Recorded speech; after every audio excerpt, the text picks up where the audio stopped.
been a great conference so far, and you'll see that a lot of what I'm going to talk about actually has already been prefaced by this morning's speakers and discussion. I'm just going to kind of reiterate what they said, and rather than give my normal research talk, I'm going to try to speak to the more general issue of what's happening in neuroscience, what's going to happen, and how can computer science get involved, and how can we help each other. So this is going to be formulated in a series of questions. We'll begin with how complicated is the brain? It's a good place to start. The answer, of course, is it's really complicated. That's actually the first law of neuroscience. The brain is complicated. So the system we know about the brain that we understand the best in the mammalian brain, I would say, is the macaque visual system. That's not because visual neuroscientists are smarter than everyone else. It's because the macaque visual system is the simplest part of the brain. Vision is a fairly straightforward problem compared to the other problems. There are dozens of distinct anatomical and functional areas in the macaque. There are probably something like 40 or 45 visual areas in the macaque. You have all of those, plus a bunch of others. There's probably 60 visual areas in your brain. The transformations between all these areas are nonlinear. Obviously, there's no reason to do a linear transformation. That wouldn't give us any new information. Each visual area represents a different high-dimensional feature space projected onto the cortical surface. And these feature spaces, we only know about one of them. The feature space in the area V1, that's probably something like a 15-dimensional feature space. So by analogy, if you assume that every one of these 50 areas is encoding a 15-dimensional feature space, that's a nonlinear transformation from the other feature spaces, it gives you an idea of how hideously complicated things are. And of course, each of these areas is differentially affected by bottom-up and top-down information. And this is a real sore point for, I think, everyone, certainly who's studying cognition. In the macaque altogether, there are about 2 billion neurons. There's 383 areas that we know about. There's probably more than this. The number's probably going to sneak up to 420 or 450, something like that. This includes the subcortical nuclei. And this network is about 50% connected, so there's 6,000 connections between these areas. And this isn't even talking about the intra-areal connections between columns and so forth. The human brain, we've got 18 billion neurons, probably something on the order of 5 million cortical columns. Jeff, correct me if I give the wrong numbers here, because I just kind of made these up. 500 areas and nuclei. Nobody knows how many how many areas there are in the cortex. 500. The number 500 comes from scaling rules applied to the macaque, and that means there's something like 12,000 interareal connections. And if each one of these 500 areas is representing information in a 15-dimensional space, then you have a lot of representational power, and you're going to have a lot of representation you're going to have to try to extract from the data. And information finally is organized at multiple scales. So there's information in single neurons, in columns, and in areas. And in areas, we have information that's mapped. Usually in the areas we know about, there are global maps and local maps. That's because these are all visual areas, and there's a global map that's retinotopy. And then within the retinotopic map, at each retinotopic location, there's a whole bunch of other maps of all of the other dimensions that all have to get projected from this high-dimensional space onto this two-dimensional sheet. And so my job in my lab is to try to recover these maps at the finest scale we can in order to recover all the dimensions from all the maps without knowing what the maps are and the dimensions in advance. Now there's two approaches you could use to try to solve this problem. One is structural and one is functional. And for the reasons I mentioned earlier when we were discussing connectomics, these two approaches should in the end give you the same answer, more or less. It's just a question of which you want to do.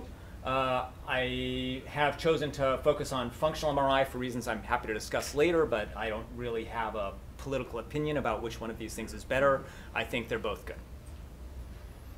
So how much data will we need to model this hideously complicated system? Well, let's just do a really simple experiment. Let's record from a neuron in area V1, the dumbest part of cortex, and let's try to see how much data we would need to fit an artificial neural network to our data and accurately predict the responses of this neuron. So on the horizontal axis here is the number of frames in thousands. On the vertical axis is the correlation of the model with the data. And there are two cells shown here in red and blue. Well, I guess there's three because this one's in green. And the dotted line shows the correlations between the model and the data in the fit set. And of course, that's overfit, right? The solid line shows the correlation between the model and the data in the test set. And this shows, sadly, that you need about 1.4 hours of continuous video stimulation to accurately model a cell in the most primitive part of neocortex, V1. That's really a remarkable number because V1 we all think is just doing Bohr wavelet transform. How complicated can it be? Why should you need 1.4 hours of data? And anything else, any other part of the brain we work in is going to be worse than this. Right? It's going to be increasingly worse. You said to accurately model, but the correlation is 0.3. But this isn't corrected for the noise ceiling.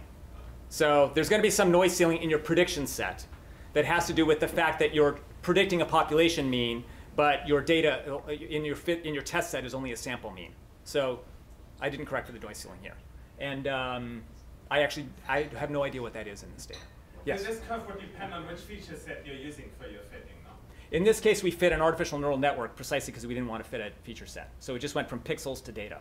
Now, if you had a stronger prior, you might be able to do better than this. Okay? But I would argue for a lot of parts of the brain, our priors are probably actually maladaptive, which is the implication of what Jan was saying earlier. All right. Well, so it's a hard problem. Fine. So we're going to take some data. Every method we have of taking data stinks. They all stink in their own way. Some have lousy space, good time. Others have good time, good space, lousy time. Some are sparse, like neurophysiology. You've got 1 neuron out of 18 billion. That's kind of sparse sampling. This shows my current favorite data, which is MRI. In this case, we've got somebody watching a movie.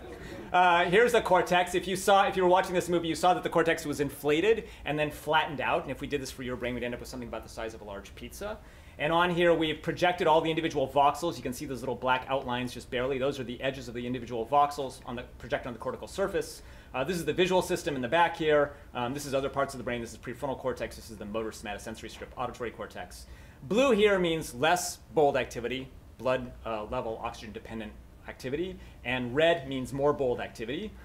In general, there's a correlation, a monotonic relationship between bold activity and the integrated synaptic activity in the neuropill, but it's a rough correlation. But anyway, you can see that in these movies, the visual system's changing its activity a lot as this movie plays, and prefrontal cortex is changing less, but it's still changing.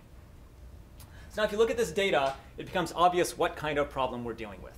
This is a big, hideously complicated system identification problem. I have a bunch of pixels here. I have 100,000 black boxes. My job is to figure out the relationship between the stuff that happened in this movie and each individual voxel. And once I do that, then I've solved the brain, right? So, of course, that's not an easy problem. All right, so how can we solve this? As I said, this is a system identification problem. We've got a stimulus, we've got a response. So I've got some stimulus that lives in some space. I can parameterize as I wish. I've got a response. I just have to find some transfer function for my black box. If my black box is non-stationary, it's going to have to deal with that. If there are attentional inputs to the black box, I'm going to have to deal with that. All of these are going to have to be parameters that I'm going to have to deal with by embedding my black box in some higher dimensional space in which the non-stationaries become stationary, right? But it's, in theory, possible if you have infinite data. But the amount of data required to fit the model is proportional to the degree of nonlinearity, and the state variables are going to multiply the dimensionality of the problem. And all of those of you, I don't have to tell you guys here, know that if you have an arbitrary nonlinear dynamical system of completely unknown function, then actually there's no way that humans can conceive of that you can actually solve that problem. So that means this problem is actually impossible. But let's just ignore that and proceed anyway. So here's one way you can solve this, which is an explicit feature space approach. There's some pixels. There's some brain activity. We map the pixels nonlinearly into some feature space, which is a hypothesis we have about the brain. And then we can use linear methods to fit the model. And linear methods are great because they're easy. This is how you can conceive of this for, say, an MRI experiment or a neurophysiology experiment. I have some estimation data, which is some movies and some brain responses. I take the stimuli and I map them into different feature spaces that reflect different kinds of features in the movies. And then for each individual feature space, I take my units, which might either be neurons or voxels, and I use some sort of regularized regression procedure to find a set of weights that map the features into the response. And then after I'm satisfied with that, I take my validation data and I just look at the predictions of my models. And eventually I'm going to get tired of doing this, and so I'll decide it's time to interrogate my models because I'm tired of fitting new models. So then I can look at the receptive fields of my neurons or my voxels, or I can try to find the population receptive, not the population receptive field, essentially the population spanning space, the dimensions that are represented across the population. or I can try to find out how those features are represented on the surface of cortex. So this shows an example for MT neurons. This is my all-time favorite stimulus. It's called a motion-enhanced natural movie. And the idea was to make a stimulus that had higher temporal frequency information so that we could get more temporal frequency down the neural pipe. And we take data from single MT neurons while animals are watching this movie, and we model it using this fairly complicated cascade, which is essentially just a nonlinear Gabor wavelet pyramid. And you can flip in and out different subunits in this pyramid to look at different kinds of models. And in the end, what you get is these things. This is excitatory and suppressive profiles of single MT neurons in the three-dimensional spectrotemporal domain. And these neurons, if you notice, are planes in the three-dimensional spectrotemporal domain, and that's because these neurons are tuned for velocity. And velocity is a slant tilt in this plane. So this worked for neurons. Because it worked for neurons, we decided it would probably work for voxels. So we collected MRI data from humans while they watched movies, and now we fit essentially the same Gabor wavelet pyramid. So we have our movies. We transform the movies into a feature space, which is a Gabor wavelet pyramid, which is just this cascade here. MRI data are usually good enough that you can fit, say, somewhere between 2,000 and 8,000 parameters to an individual voxel, each one of your 100,000 voxels that you record from. And now you've got your feature space transformation, and you just use standard ridge regression to fit a 6-4-5-6 tapped FIR filter that maps each of these features into the predicted response. And for all those of you guys, I think this is a pretty straightforward procedure. When you do this, you can now plot the predictions of this model across the cortical surface. This part back here is the visual system, the early visual system, V1, V2, V3, and you can see that the structural model actually fits really well in the early visual system.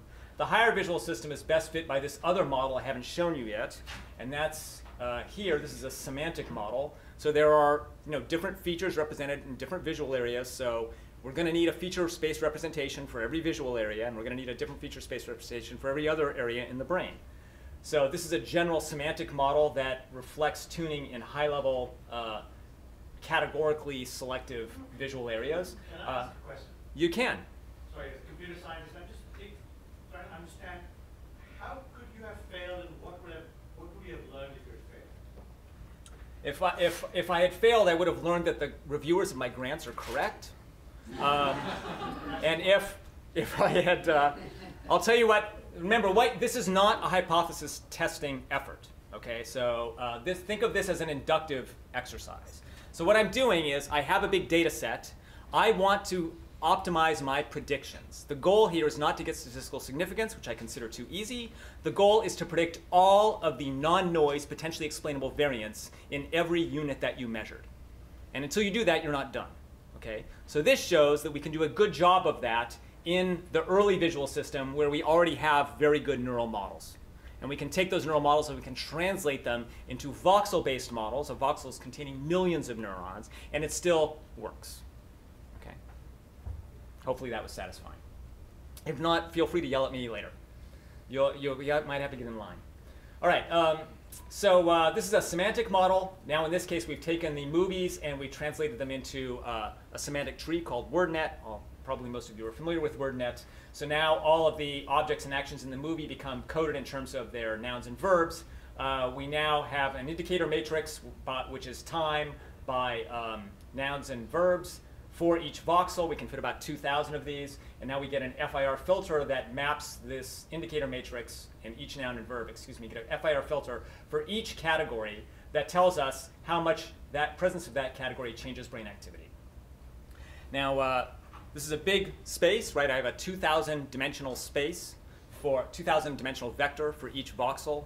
I've got, say, 5 or 6 subjects. This is a huge amount of data, so I need to do something with this data. So now all the dimensionality reduction decisions come into play. We're going to do some sort of factor analysis, principal components analysis.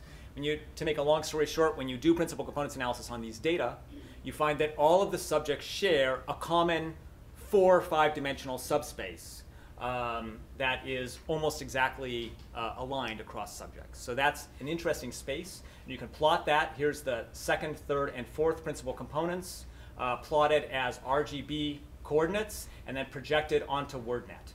So here, common colors mean concepts that are represented similarly in the brains of all of our observers. Green things here are people. Yellow things are animals. These purple things are all vehicles. These blue things are all indoor scenes.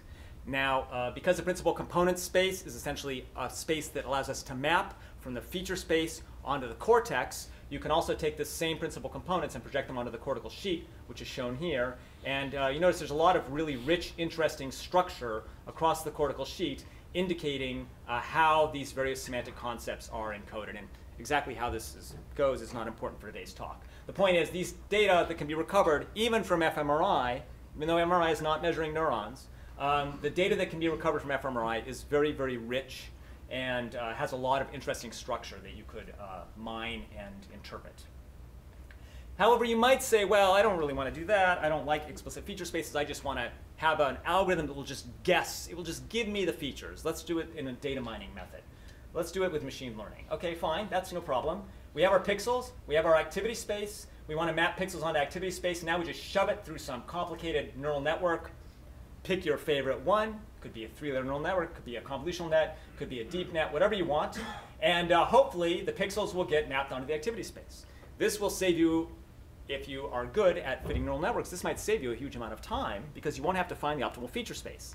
However, if you want to publish a scientific paper, you won't save any time because after you solve this problem, you then are going to have to interpret the network in order to publish a paper explaining what the brain does. Because this is science, not engineering. We're not trying to just make something that maps the pixels onto the activity, and that's our job requirement. Our job requirement is to understand the mapping from pixels to activity. And interpreting neural networks or any kind of these machine learning algorithms, these very high-dimensional space algorithms, as you all know, is a very difficult problem. Nevertheless, let's try it. There have been about 5 attempts to do this with neurons. One from my lab, several labs have tried this on and off.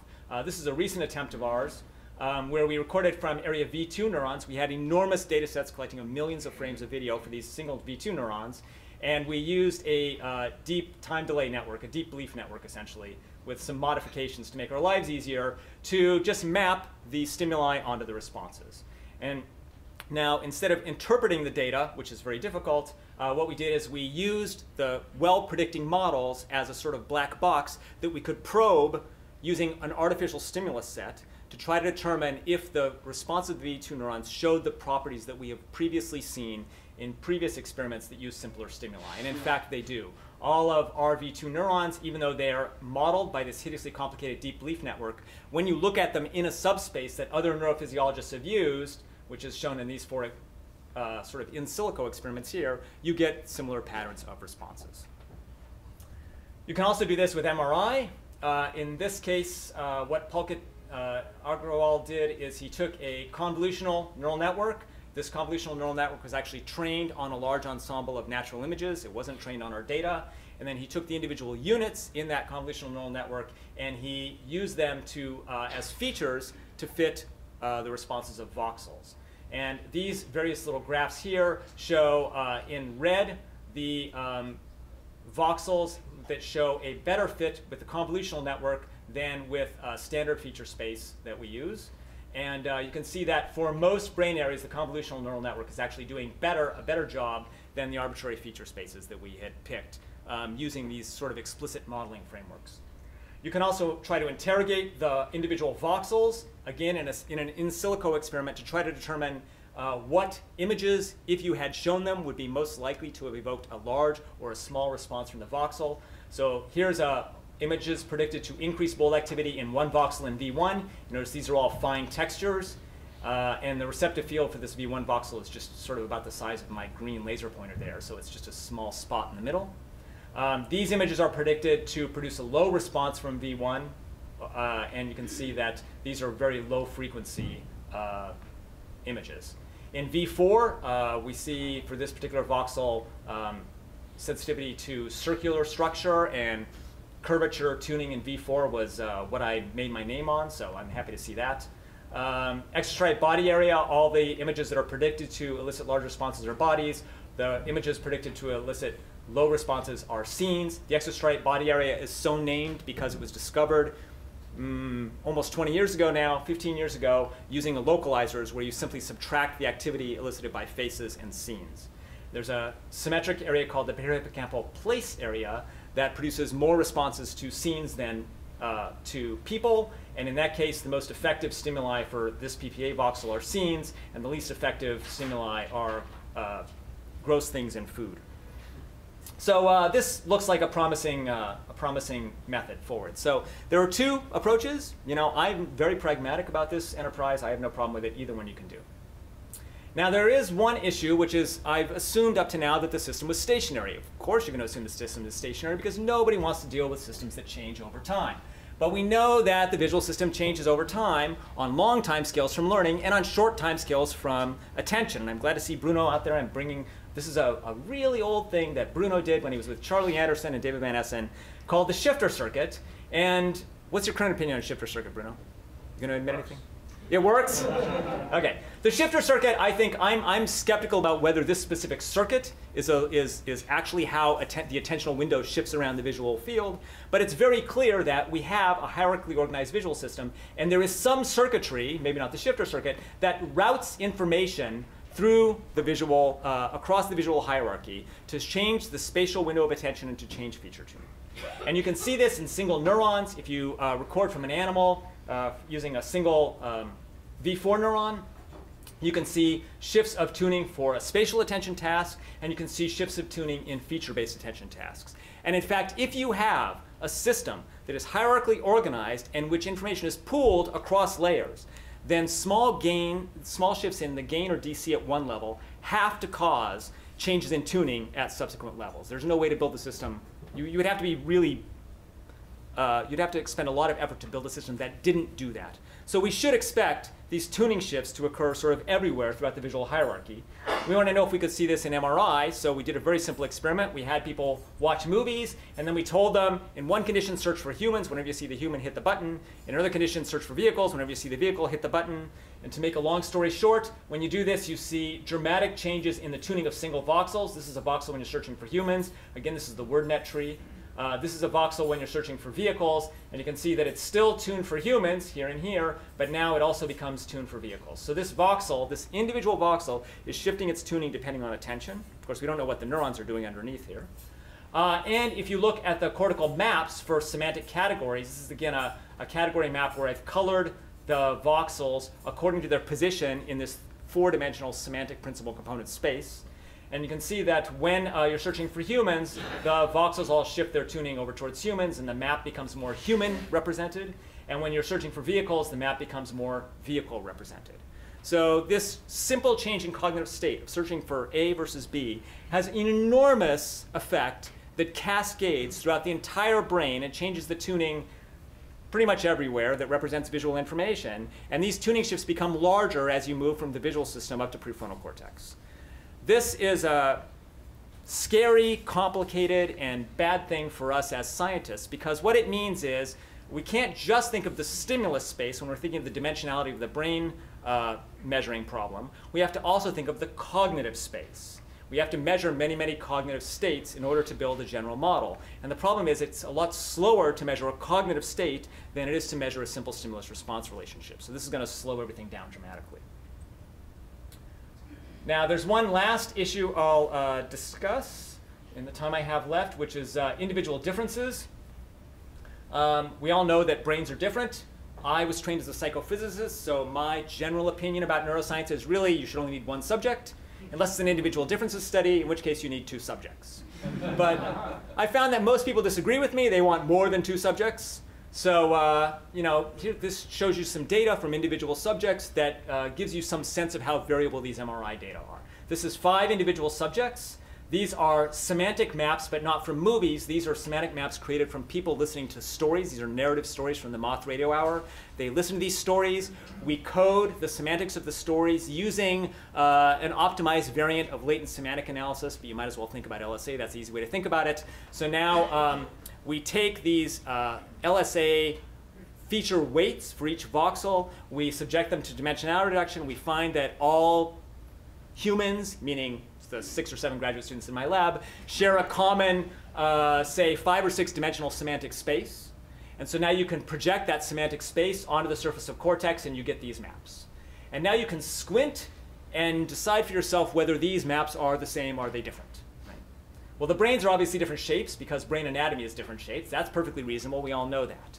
The question is the functional information projected across these surfaces the same shape, the same pattern or different patterns? And it's kind of both. I mean, everybody has a big red blob here in the temporal-parietal junction. That's there. Everybody has this green splurch in higher order visual cortex. Everybody's got this blue stripe kind of in the front, more or less, right? The gross features are the same, but the individual features are very different. This could be a feature or a bug, depending on your point of view. But it's certainly a problem. It's a problem for trying to understand group-level data. And I'll tell you how we've been dealing with this since the dawn of time, far before MRI came into play, when neuropsychology was and brain lesion studies were the only tool we had. And since that time, during all the last 20 years of fMRI, people have dealt with this problem the same way. They take the brains, they perform some affine transformations on them, or maybe nonlinear transformations if they're really go-getters. They project them into a standard coordinate space. You've probably heard of these, the Taylor coordinate space or the MNI, Montreal Neurological Institute coordinate space. They average them together in this common space, and then they declare victory. Okay? I do not like this. And I don't like it because the mapping from the individual brains into the common space is an arbitrary mapping. It's an unknown inverse problem. You can't map from a bunch of individual brains into a common space and be certain that you are not going to lose a lot of information. And this is actually what motivated Jim Haxby's cross-subject functional alignment method. He wanted to align the functional data while essentially ignoring as much as possible the anatomical data. And I actually completely agree with his motivation. Aligning based on anatomy and hoping that the function will get mapped along with the anatomy is generally going to be a bad thing. Because what will happen is functional data that appears near clear anatomical landmarks that are well aligned across brains will sum across brains. And functional data that appears farther from a clear anatomical landmark that can be well aligned, or in a sulcus or gyrus that's highly variable across individual brains, will divide across subjects. And as a consequence, when you average data across brains, you will end up with data that looks much more punctate than it is in any individual subject that you ever look at. You'll have a very bad thresholding problem. And that's really a type 2 error. You're making the intrinsic type 2 error of this method 1,000 times worse by doing this brain averaging. So we got to get around that. So I worked on this for about 5 years, and for most of that time I was depressed. And when I work on that, of course, I mean I badgered my graduate students into working on it. A few years ago, one of my graduate students, Alex Huth, came out with this brilliant solution. He said, look, the problem is we're thinking about this problem wrong. We're thinking about this like a discriminative statistical problem, where there's a bunch of individual data points, and what we want to recover is the mean. So how do you get the mean? Yeah, average. That's how you do things. We should be thinking of this like a generative modeling problem. We don't want to average the brains together. What we want to do is recover the underlying probability distribution that is emitting brains as samples from its distribution. Because if we did that, we would never have to morph the brains into a common space. We could just use this generative model. And I thought that was a neat idea that would never work. And in fact, actually it works incredibly well. So we call this pragmatic, probabilistic, and generative modeling of areas tiling cortex. This is one version of pragmatic. This is a hugely extensible modeling framework that I'm sure Alex will be working on for 20 years. But I'll just tell you how it goes really quickly. Imagine that you have a cortex, and the cortex is tiled with functional areas like the pepperonis on a pizza. And every pepperoni is doing a different job, so they're different colored pepperonis. And what you don't know as an experimentalist, essentially where the boundaries of these pepperonis are, exactly what the layout is. But let's assume that all humans have the same tiling of functional areas. They're just in slightly different places and different sizes depending on the brain because of development and individual differences in learning and so on. Well, in that case, we can replace the individual areas by just their center points.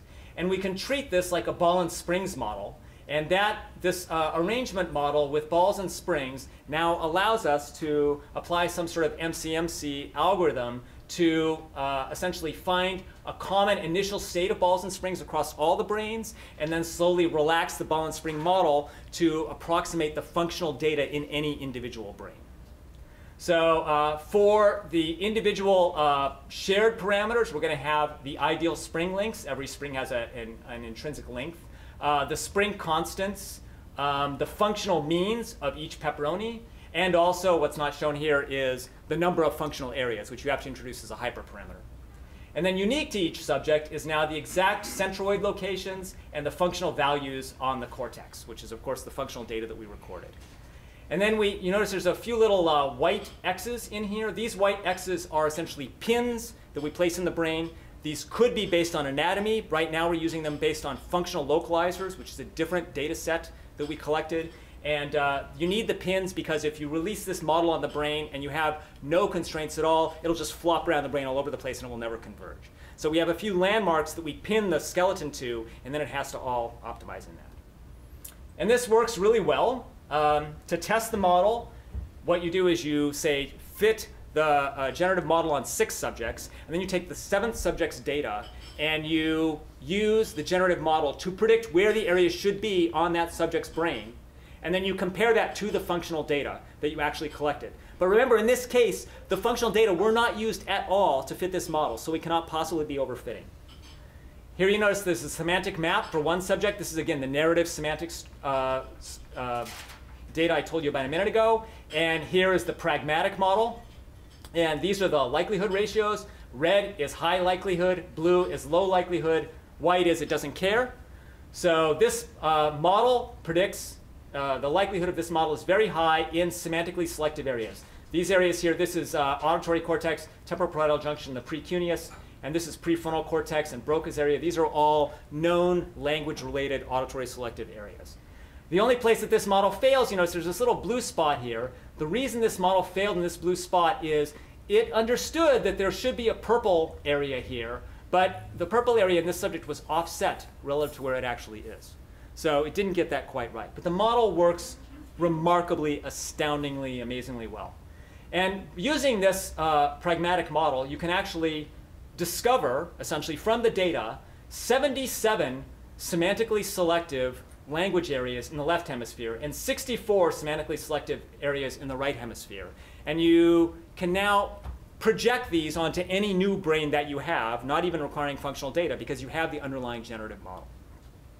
Now, interpreting these areas is tricky because this is essentially 1,000. Each area is represented as a 1,000-dimensional semantic vector, so you still have the dimensionality reduction problem that you have to go through, but that's just an interpretation and visualization problem. That's a nice problem to have.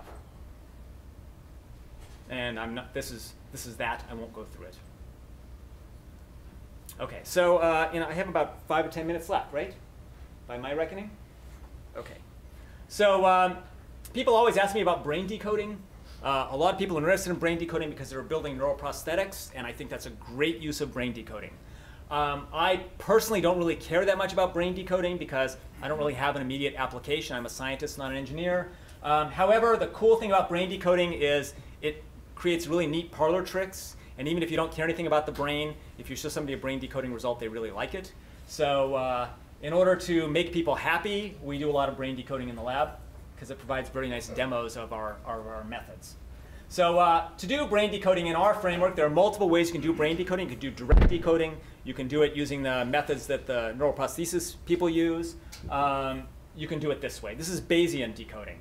So in this case, we have some encoding model, which took us from a stimulus space nonlinearly into some feature space where we linearly map into the bold responses.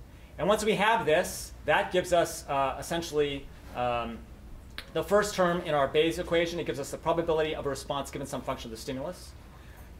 Now we can multiply this thing times a prior, and we can get a posterior, which gives us some function of the stimulus given the response. In other words, we can take our bold responses, weight them by their likelihoods, linearly map them back into the feature space, and then if the feature space is invertible, you can actually map back into the stimulus space. Some feature spaces are invertible, some aren't. So this is just one example of this. This is using this semantic model using WordNet on movies. So here we're decoding brain activity in just a few high-level semantically selective visual areas. People are watching this movie. On the right here, I'm decoding the 100 most common nouns and verbs in this semantic space. And I've just arrayed them over the first 2 principal components here so they don't overwrite each other. And you can see that this thing works pretty well. It gets that there's a man, a talking, a face. There was a dog there a minute ago, if you noticed. This part's difficult because it's happening really fast. But now we get body of water, sky, cloud. Now we're in Waikiki Beach. We get building, mountain, walking, people, tree, city. This thing works pretty damn well. In fact, this thing works well enough that it actually really scares me because I tend to be a very paranoid person. And this level of brain decoding is far beyond what I would have expected we could achieve with this, frankly, pretty crude method, which is functional MRI. But this tells you that probably there's a lot of information you could decode from the brain. And I would make the argument that if there is information that is explicitly represented in brain activity, and we can model it with an encoding model and get decent predictions, then we can decode it. And that, here's another example that I just added. This is actually a really old study that we never pursued because it was too difficult. We had people playing Counter-Strike in the magnet. So they're playing Counter-Strike. And Counter-Strike is an open source, three-dimensional game, 3D graphics game, first-person shooter. So you have all the ground truth. You know where all the walls are, you know where the trees are, you know where the sky is, you know where all the enemies are. And now you can take your Counter-Strike movie and encode all of the features in this movie. And then use these as feature spaces to do voxel-wise modeling. And then once you do that, you can use, turn them into decoding models to decode stuff that happens in the movie. So here's the depth map of where the walls are. Here's the enemy map. You'll see he's going to run down here in just a minute and see an enemy, and it's going to turn red. Here's our estimate of where you are in the maze. And here's the motor response that you're making. This kind of works. It works well enough for a demo. It doesn't work well enough to publish. And this is one of those projects that's going to take an exponential amount of time to get it to be a publishable unit. So we haven't really pursued this yet. But it is possible. You can do this. A more straightforward thing, and the thing we're working on right now, is actually using our language models to decode internal speech, the little man or woman in your head that speaks to you all the time. And based on how well our encoding models work, we're pretty confident that we're going to be able to decode internal speech as well as we can decode movies using the semantic and structural models that we've published previously. So I'm hoping that by next summer we'll have an internal speech decoder. And then you could just lie in the magnet and think to yourself, and it will come out on a speaker next to you in the magnet. A totally useless invention, but it will be cool. All right. So, so this is the current and future state of brain decoding. Our ability, brain decoding is kind of, I think of it like this picture. This is the first photograph that was ever taken. This is Joseph Niepce's photograph in the south of France. It's a lousy photograph, but it was 200 years ago. You know, you can see there's a building here. This is probably a horizon. This is another building. You can see that it's a photograph. And we went from this to now, you know, photography that is so good that nobody wants to pay anything for it. You have to give it to people for free. So I suspect brain decoding will end up in the same sort of trajectory. There are really three factors that limit brain decoding: our ability to measure brain activity, and that gets better all the time, our ability to model the measured brain activity, and computer power. So certainly the first one and the third one are going to get better over time just because of technology is going to develop. The question is, how is our ability to model this measured activity going to proceed? And that's going to depend on developments in, I think, largely in theoretical computer science, mathematics, and statistics, because we're going to get increasingly large amounts of data, and we're going to have to deal with them somehow or other.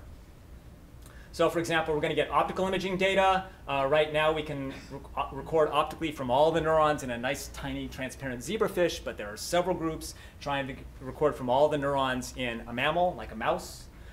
Functional MRI has about another factor of 10 or so that it will improve. We should be able to get down to about 300 micron voxel size within the next, say, 5 years.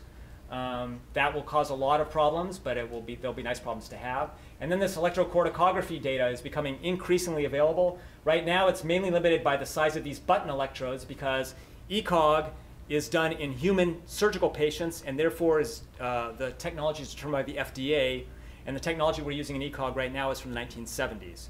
There are many groups trying to improve ECOG technology and get it approved for human use so that we can record from thousands and thousands of neurons in humans, and I think it's only a matter of time before that happens. Skip this. Okay, so I told you the brain's a very complicated structure. Current methods for measuring the brain have limited spatial, temporal, and conditional sampling, where conditions means stimulus conditions or cognitive conditions, states, essentially. To make progress, we need to push the boundaries of sampling in all these 3 domains. And if we do this, then we can use a variety of computational methods to build robust models that predict accurately and they generalize well. That probably won't work, so then we're going to be stuck with an interesting problem. We're going to have models, we're going to have really great data. Right now we have lousy data and lousy models, right? I would like to get to the point where we have just lousy models, because I think that would be a huge improvement. I think in science is always limited by either theory or data. And at any given point in time, one of these 2 factors is the main limitation in science. And I would argue that in neuroscience right now, the main limitation is data. It doesn't do you any good to have a complicated theory if there's no data to support it or test it or validate it or improve it. So my focus is on getting better data so that we can end up with this last problem that I'm talking about here, which is improving theory. Eventually, we'll end up in a state where we can record from 10,000 neurons for 10 or 50 or 100 hours, and then modeling those neurons and those neural networks will be very, very interesting because there will be enough data to actually support sophisticated models. So there's a pressing need for data processing algorithms that operate on these kinds of big data. Current computer algorithms are optimized for either one big gigantic problem that you run on a supercomputer or 4-byte web query that you run 1,000 times a second. And we're in the middle here. We're in the middle. We have a terabyte or a few 100 gigabytes of data that we need to process. We need to process them fast. We need to do a lot of matrix inversions of matrices that are 50 or 100 gigs. These are annoying computer implementation problems that people are working on, but they're difficult. Their matrix and especially tensor libraries right now are kind of poor. Image processing algorithms still need to be improved. That was our problem with connectomics. The data mining tools are all designed for certain kinds of data that are not these kinds of data. Database tools are not designed for these data, and the biggest problem is visualization because, of course, in these really high-dimensional spaces, interpretation and visualization become the main problems. It doesn't do you any good to get a model that predicts perfectly if you can't tell your mom how it works. So the brain's a nonlinear dynamical system in feedback, but these are the least well-understood sorts of systems from a theoretical point of view in computer science and mathematics and engineering. So I'm not sure whether this understanding of nonlinear dynamical systems is going to improve until we have a bunch of data from nonlinear dynamical systems that we care enough about to actually try to model them. If we had a complete functional map of the brain at this point in time, if Jeff's job was done and we had a map of all the connections, we wouldn't know what to do with the data. We wouldn't have any way to deal with it. However, that would be an awesome problem to have, because I hate doing experiments. And I could just sit in front of my computer with a cup of coffee and model away, and that would be a good life. So this would be a good problem to have. Anyway, that's about it. Thank you very much for your time. Appreciate it.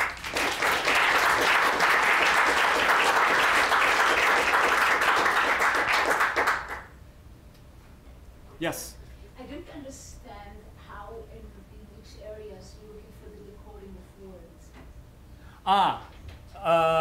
So you're talking about language or the demo I showed? The words that you had.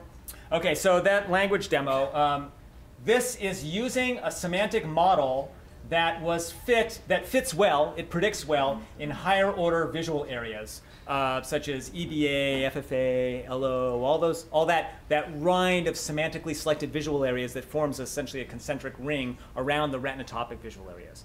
That's where this model fits well. So when we do decoding, when we transform our encoding model into a decoding model, we're always essentially weighting the decoded results from each voxel by how well that voxel is predicted by the model. So where the encoding model fits well is where we're decoding from. So these data are being decoded from all of these higher order visual areas.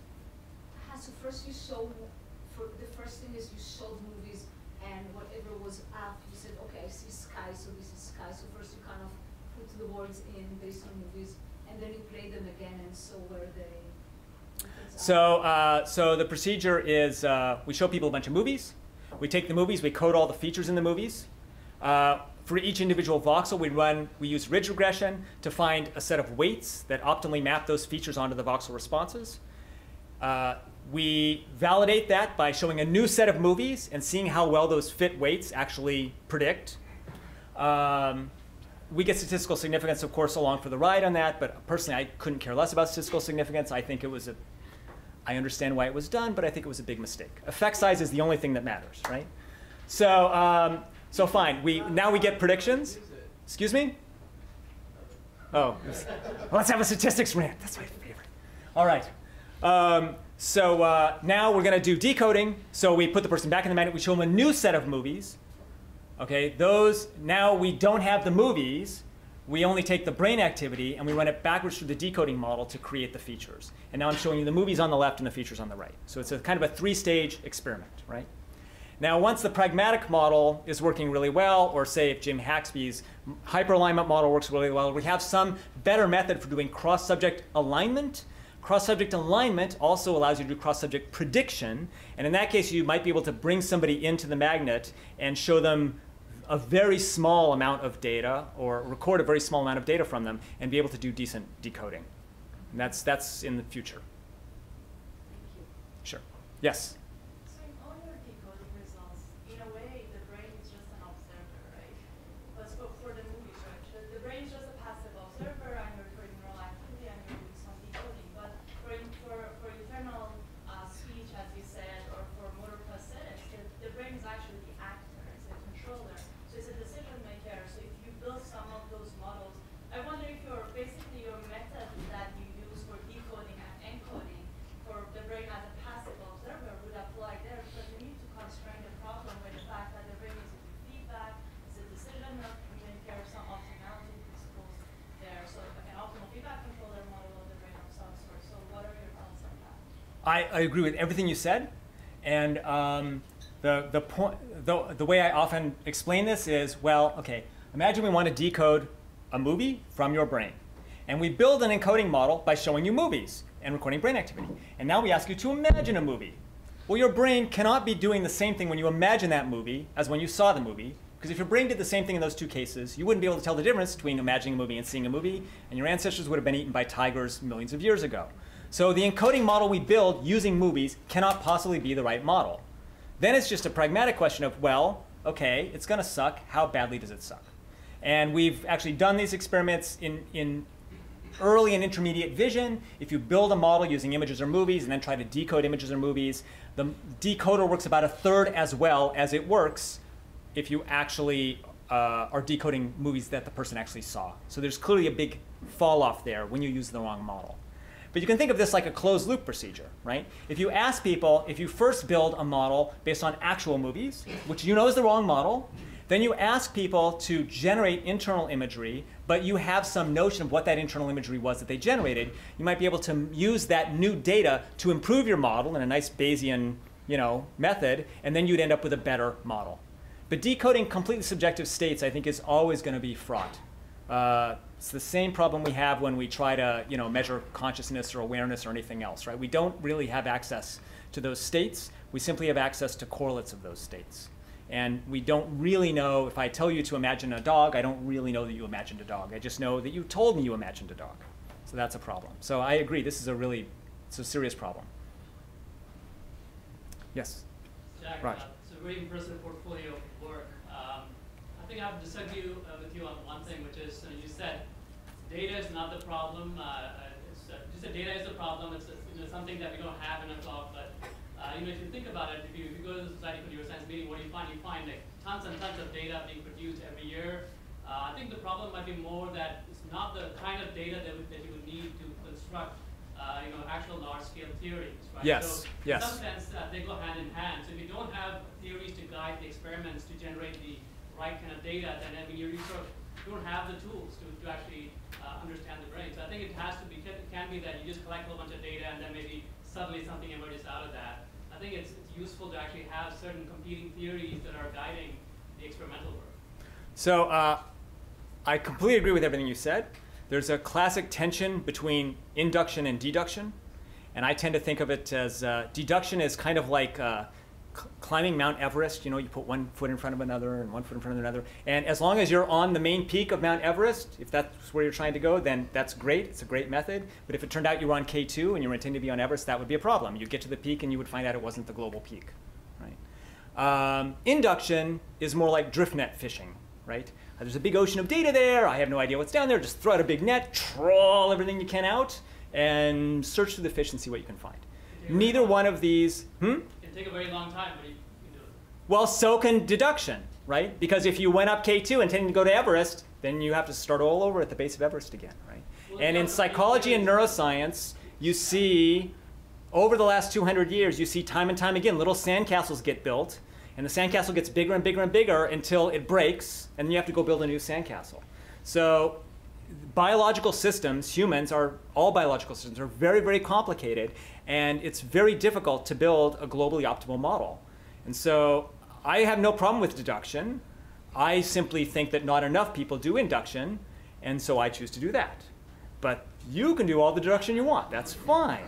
And I have an open standing invitation to all computer modelers, and have had for 20 years, which is, if you can show me a model that works really well in an artificial computer environment, we can implement that model using these data. Because the wonderful thing about these inductive data is, say you have a computer vision algorithm that is supposed to find edges. Well, great, we can use that to create a feature space, and we can look for edge representations in the brain, for example, right? So you can use these kinds of data to do deduction as well. In fact, when I was talking about explicit feature spaces, those were deductions, right? Those were hypotheses about specific kinds of features that are represented at specific locations in the brain.